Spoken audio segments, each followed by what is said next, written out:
nitajificha kwake.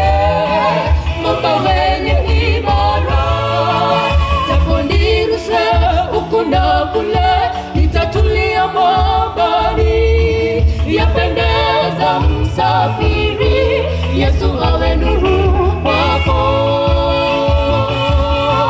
Mwamba imara, mwamba ndiye Yesu, hawezi kushinda daima. Nitajificha kwake, mwamba wenye imara, japo nirushwe huku na kule, nitatulia mwambani.